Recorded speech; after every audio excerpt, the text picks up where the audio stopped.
I am the chairman of the Hiroshima Peace Culture Foundation. That is the peace and international relations arm of the city of Hiroshima. We have about 115 employees. We have an annual budget of about $18 million. It's very, very unusual for an American to be in charge of that organization. And I am really not there because I'm this great leader of bureaucracies. I am only there because we in Hiroshima feel this sense of crisis right now about the situation with nuclear weapons. And the mayor put me in this position so that I can work with people outside of Hiroshima, with NGOs, other peace groups, with mayors in our Mayors for Peace program, and with people at the UN. Those are people that I've gotten to know over the last 6 years working for Mayors for Peace, and so the mayor has me in this position to use those contacts. In Japan, the response to me being the chairman has been very positive.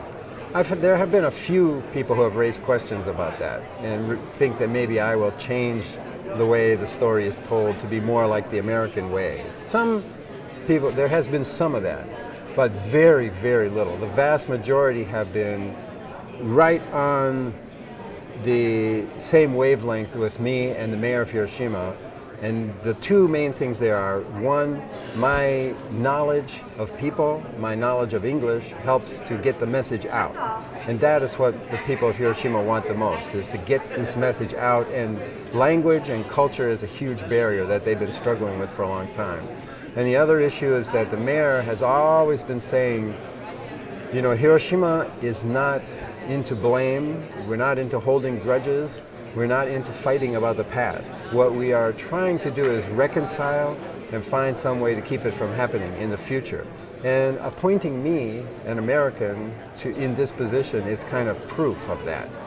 I am sort of living evidence that Hiroshima doesn't hold a grudge, and that an American and some Japanese are now working together to try to keep it from happening again.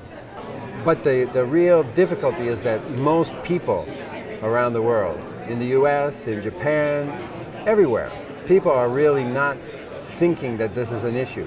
They don't feel it as a problem. They're worried about the war in Iraq, they're worried about health care, they're worried about poverty and global warming. But we think nuclear weapons is the place to start. What I want to ask anybody to do is to pay attention to this issue and to make it clear to their leaders that they don't want nuclear weapons of any size to be used anywhere for any purpose at all. If we can just stop nuclear weapons, we have a chance of getting to a more cooperative relationship. If it would be the international community saying we want to cooperate to this extent for our collective survival, that change is vital. We need to make that change, and we need the US to lead that effort.